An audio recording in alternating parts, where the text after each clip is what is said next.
Thanks for inviting me to be here. My name's Adam Gill and I'm founder of Beyond Insights. We're an ethnography organisation. We've heard a little bit about ethnography in the previous speakers, but before I do, I just want to kind of get a quick test going with you guys.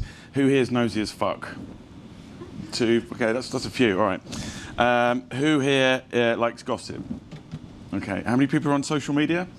Point proven. Okay, so I would just like to introduce ethnography today as a way of making sense of a complex world and then run through 5 tools and ways of thinking, because I'm really interested in the difference between what people say and what they do. That's what my test was about, if you didn't already get it. So, Beyond Insights are a deep human insights agency, and we exist to make sense of complex lives of humans for brands and agencies, and our primary focus is ethnographic insights. I'm going to talk a little bit through this as a kind of a story. Oh, my slides are there, great.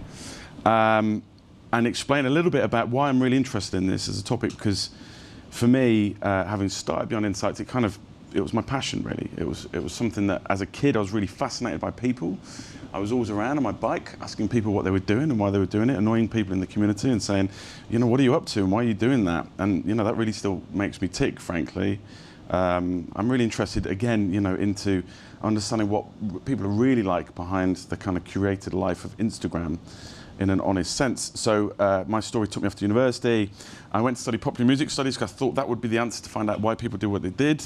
It wasn't. They kicked me out. I went to do politics, which eventually took me here, which was the 2006 socialist revolution of Bolivarianism in Venezuela. I was there to understand how people participated and what made them tick in political terms, both pro and anti-Chavez, which is the president then.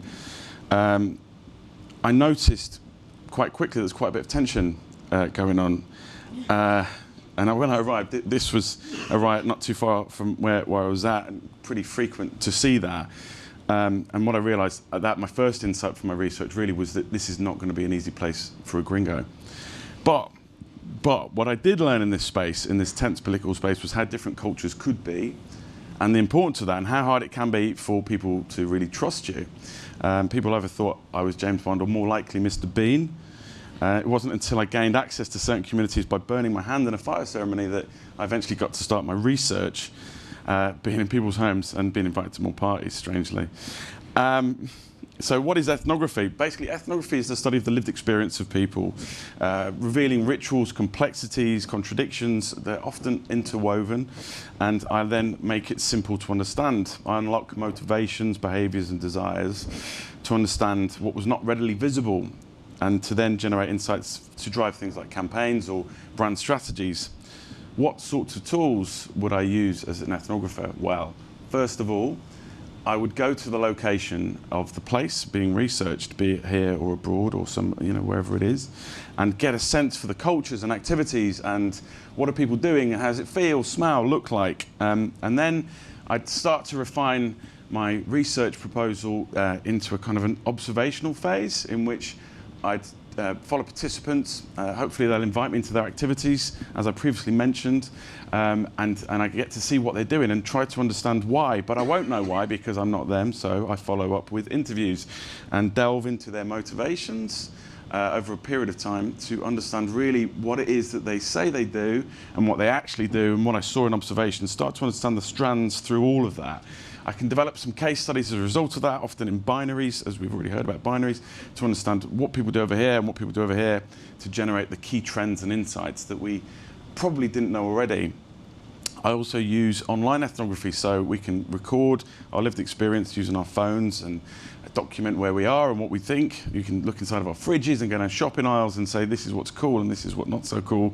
So the combined process gleans, pretty massive insight nuggets, really. And I really, really fucking love ethnography, basically. That's why I do it. I really love understanding why people do what they do or don't do or whatever. And the reason I love it is because humans are complex and simple. They're shocking and exciting and beautiful and messy. I think that to be invited into people's homes, to be able to learn about them is an absolute gift. And to get to immerse and blend into new cultural experiences is something that I feel very lucky to do. People show me who they really are. Sometimes it's harrowing. I remember being in a deep southern state in America, in a McDonald's, interviewing somebody who had diabetes about healthy eating, whilst he poured syrup over his big breakfast and put 8 creamers in his coffee, and he told me how he'd lost his leg due to diabetes. That told me 2 insights. 1, don't trust recruitment companies, they just want the money. And 2, people aren't always truly aware as to what they are telling you as to according to what you're observing about them. So it's really interesting for me to synthesize, the data that I've received from notebooks and photos and recordings and films into tangible, actionable insights. So much of the research that I've done in the commercial space has to do with desire. What choices and decisions do people make, and what makes people smile? Like the time that I asked people when they most like to eat certain products, what kind of meal times did they like? And they lit up when they mentioned family meal times and special occasions. It's those interactions that we can't see through survey data, potentially. This often leads to replicating this sense of desire and ritual where it isn't there yet in things like products and campaigns. I remember interviewing people about messaging apps and how creeped out they felt about targeted ads, and what I quickly realised is that people are really happy to swap privacy for something for free. I remember being in the Basque Country more recently, researching shopper behaviour for the local government who wanted to understand how to enhance their e-commerce platform. And the one thing that stood out was within the culture for the Basque people was that their customer service targets was approach is so important and ingrained in the community that e-commerce had to absolutely up its game if it was going to try and match anything like the local shopping experience. One of the most heartwarming examples that I've got is, and still today, is some research that I did with the NHS with patients with dementia, where I was invited as a participant observant person into gym and flower arranging and choir practice and barbecues.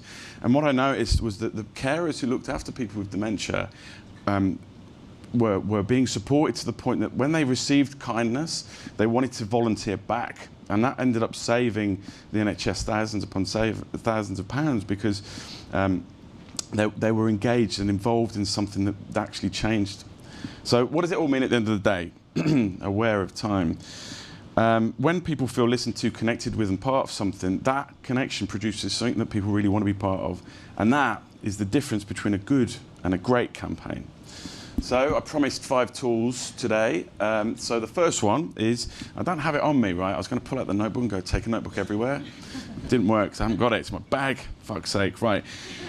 However, when you've got your notebook, imagine the notebook, I think it's really important to just take notice of the world around you and what is, what do you see, what do you notice, what disturbs you, what kind of things do you feel when you're in these different environments? Because for me, if you felt it, it's likely that someone else will feel it too, and it's that connection that will generate really great copy and content and so on. Get culture shocked more often. I tried this over New Year's this year when I went to the Faroe Islands. My first insight was don't go to the Faroe Islands in winter.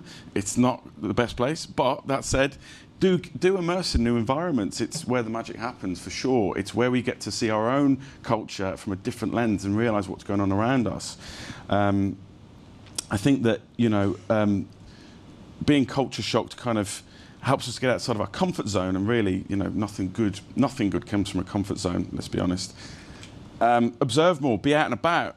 I like to stop when I'm out and about, take my earphones out and listen. I love to eavesdrop and hear people's arguments, especially on the tube. I love to sit next to people on the bench while they're on their phone. I love to just watch what people are up to. It's great, I get paid to people watch. Take a different route home, use your bike, walk.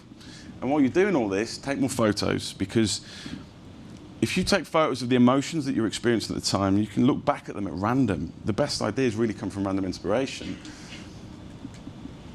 When you're out and about, absolutely, hands down, you've got to speak to more people, because people are our source of ideas, connection, love and inspiration. Ask them about them. Never assume you know anything. There's always something to learn. Ask the guy on the train or the woman on the street. Everyday connections glean the biggest insights, because why they do what they do. And this inspired me more recently to generate a creative project. Having moved recently to London, I'm producing interviews, ethnographic interviews, short ones for social media, about the movers and the shakers and the doers. So if you've got any ideas, come talk to me at the end, and do definitely follow @BeyondInsightsCo.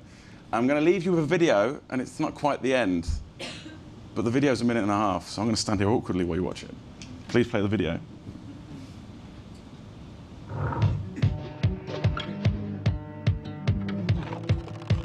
The average cow passes enough wind in a week to inflate a hot air balloon.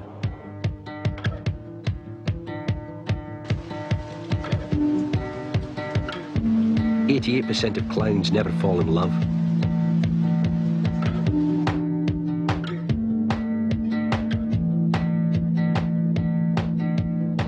"36% of strippers had a convent education."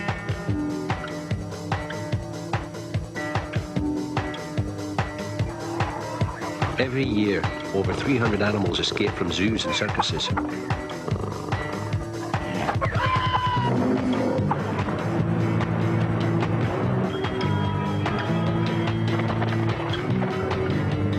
"98% of Man United fans have never been to Old Trafford."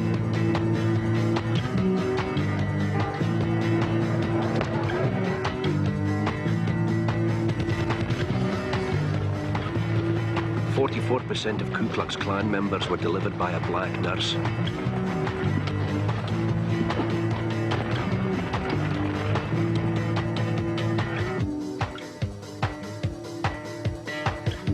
Men think about sex every 6 seconds.